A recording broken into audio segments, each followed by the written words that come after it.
Salut tout le monde, c'est Roswell.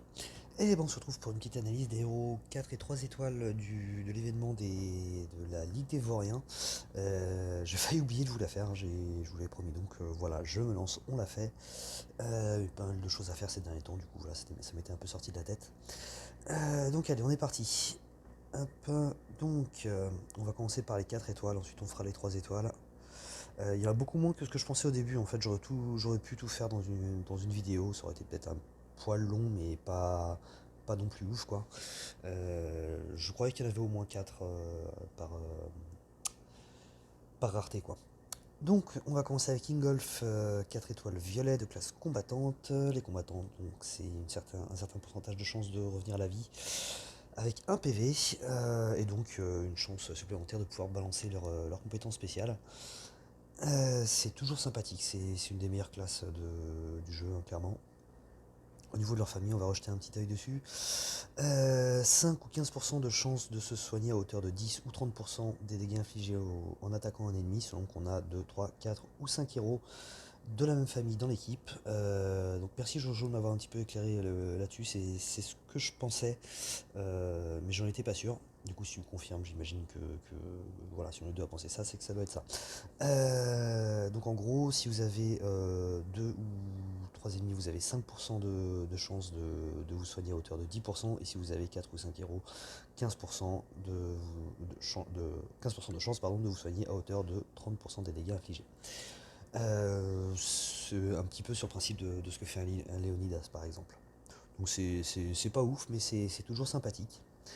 Au niveau de ses stats, il a 633 d'attaque, 684 de défense, 1268 de PV. C'est des bonnes stats, hein. C'est des bonnes stats assez équilibrées, assez fortes pour un 4 étoiles. C'est résistant. C'est pas ouf en attaque, mais c'est pas ridicule non plus. Il y a bien pire, surtout chez les 4 étoiles. Euh, c'est plutôt pas mal au niveau de la défense et c'est franchement très bien, hein, au niveau des PV. Par contre, il est de mana lente, ça c'est dommage, et honnêtement, c'est quelque chose que j'ai un peu de mal à comprendre en voyant sa CS.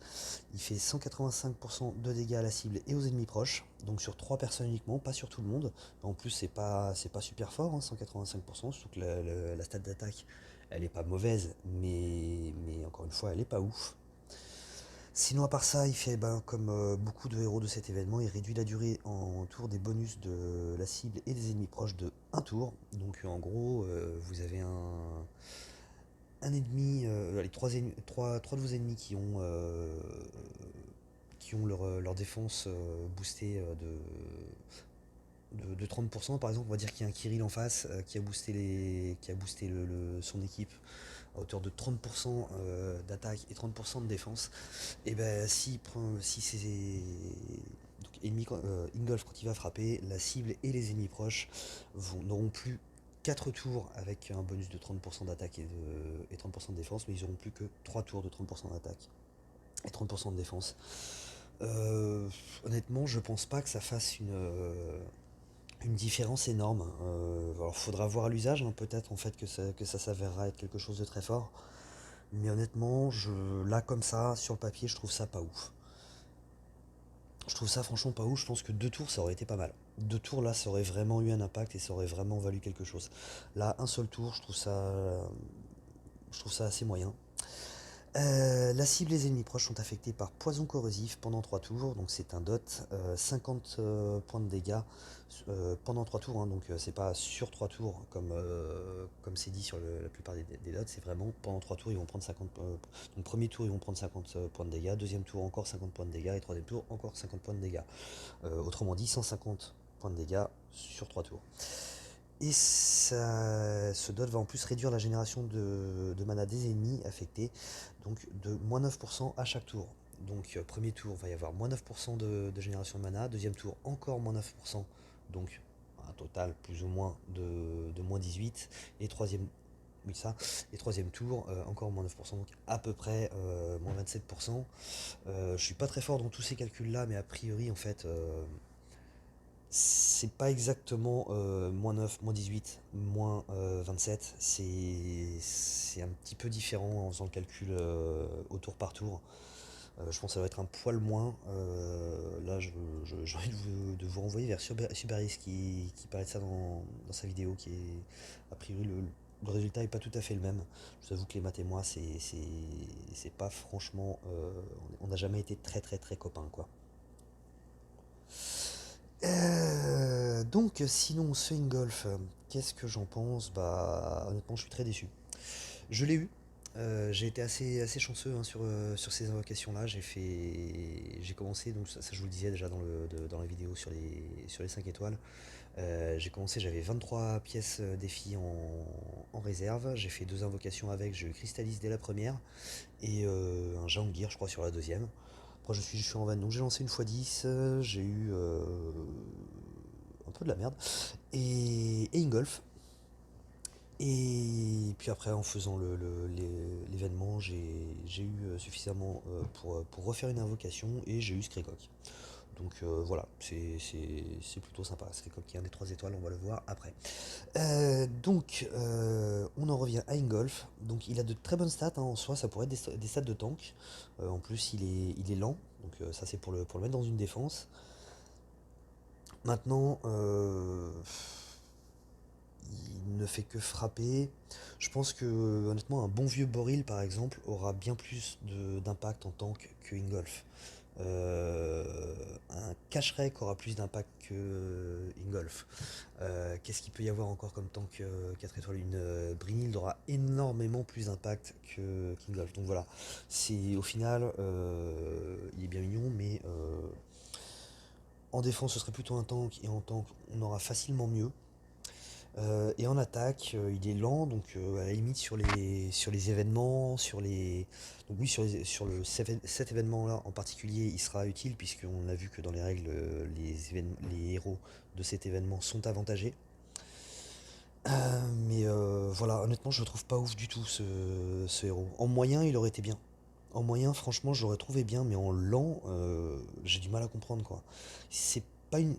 En tout cas, ça me paraît pas être une CS qui a assez d'impact pour, euh, pour justifier une vitesse de mana lente. C'est. Voilà, 185% de dégâts sur une base 633, c'est pas énorme, c'est sur 3 personnes et pas sur 4. Et pas sur tous les ennemis, je veux dire. Euh, donc c'est pas fou, quoi. Franchement, c'est pas ouf. C'est lent, donc en plus, il y a pas mal de chances qu'on le déclenche pas si c'est pas dans les events ou les étapes de cartes ou les endroits où on peut emmener des potions de mana. Ouais, non, franchement, je suis pas fan du tout de ce perso. Bon, après, c'est pas dégueulasse non plus, hein.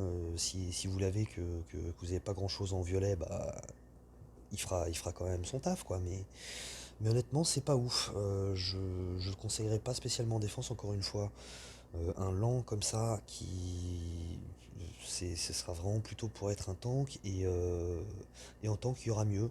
En flank, je trouve ça trop lent pour être en flank. C'est valable pour des soigneurs, par exemple.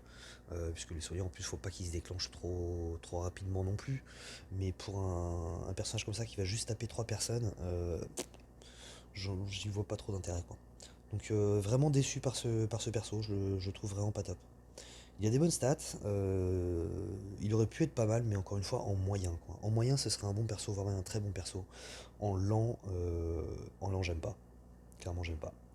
Ensuite, on a Sangrior. Ils sont sympas, ils me les ont mis à côté l'un d'autre, j'ai pas besoin de les chercher pendant 10 plombes. Sangrior, donc c'est un héros bleu, 4 étoiles, de classe ecclésiastique, donc un certain pourcentage de chance de résister aux effets négatifs qui touchent la mana.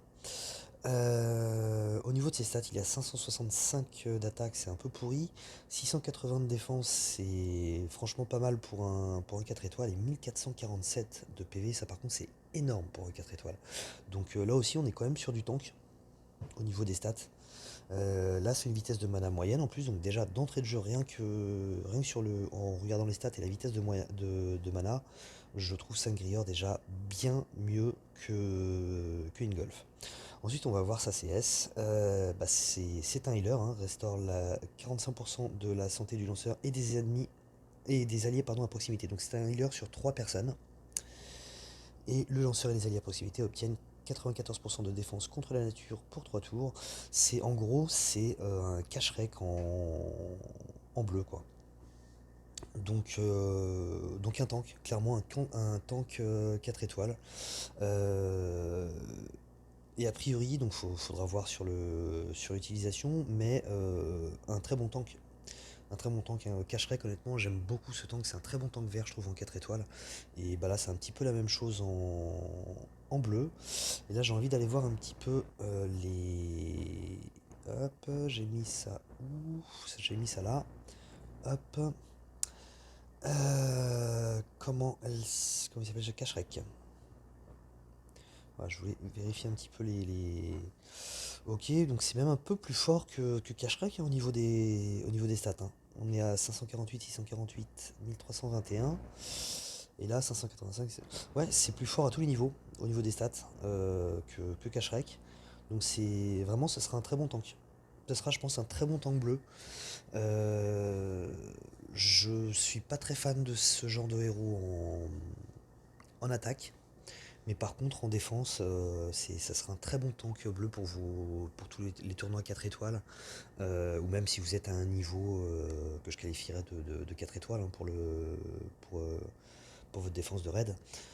C'est un bon choix. C'est un bon choix pour mettre dans votre défense en tank. C'est bleu, donc ça va attirer le vert, mais en même temps ça va énormément défendre contre le vert, hein. 94% de défense contre le vert, c'est assez fort. Ça peut être pas mal. Ça peut être pas mal, le tout en vitesse de mana moyenne. Donc c'est... Voilà, en gros c'est cache-rec, hein. Je vois pas trop, il n'y a pas trop énormément d'autres choses à en dire, c'est cache-rec, mais en bleu. Et du coup bah, c'est un très bon tank bleu. Clairement, Cacherec est un excellent tank, encore une fois, je le répète. Bah, du coup, forcément, Sungriller sera un très très bon tank bleu. 4 étoiles. Ensuite, on va aller voir les 3 étoiles. Donc, on a Skrekok. Donc, comme je vous ai dit, j'ai eu la chance de l'avoir.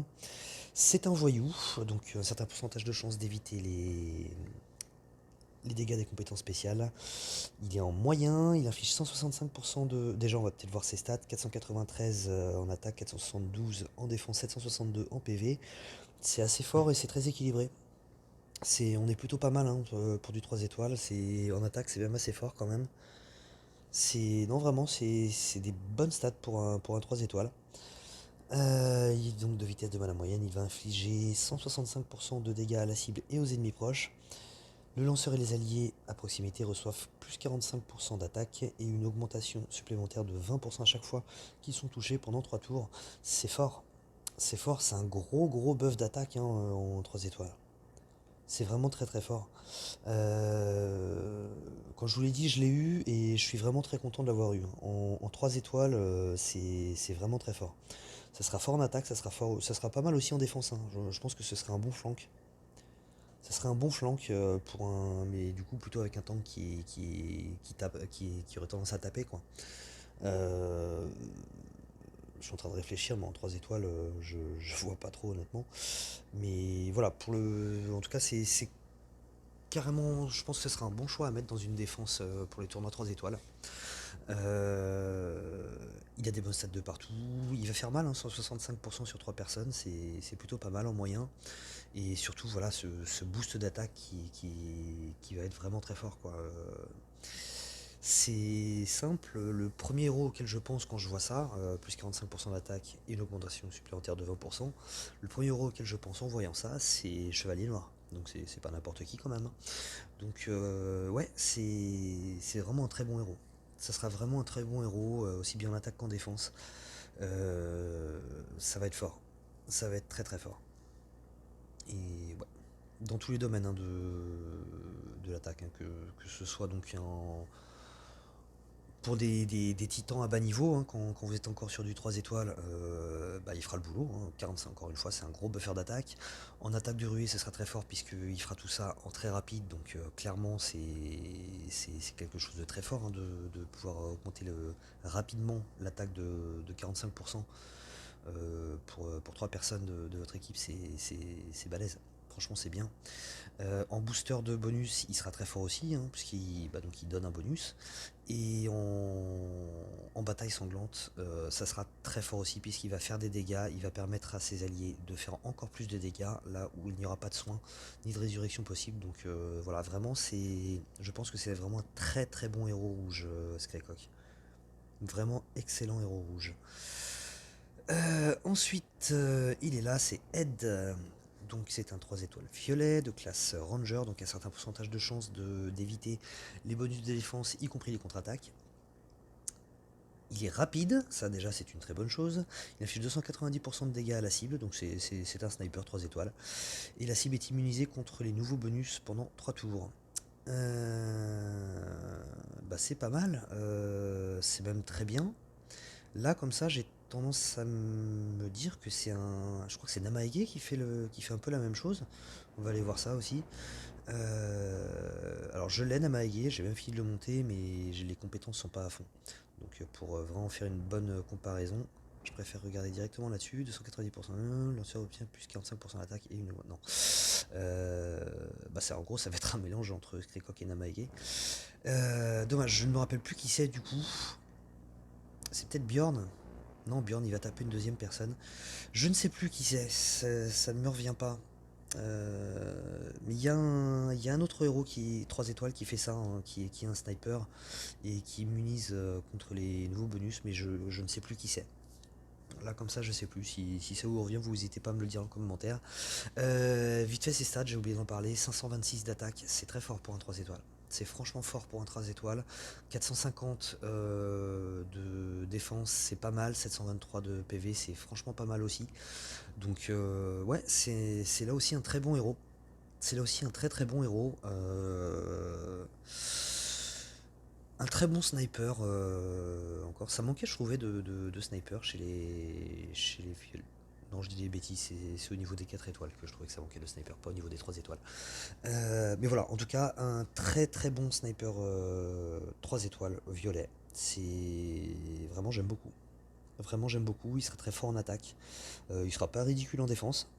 Dans une défense, encore une fois, quand vous êtes à un niveau 3 étoiles ou dans les tournois 3 étoiles, bah c'est un sniper, hein, vous le mettez sur l'aile et il fera son taf.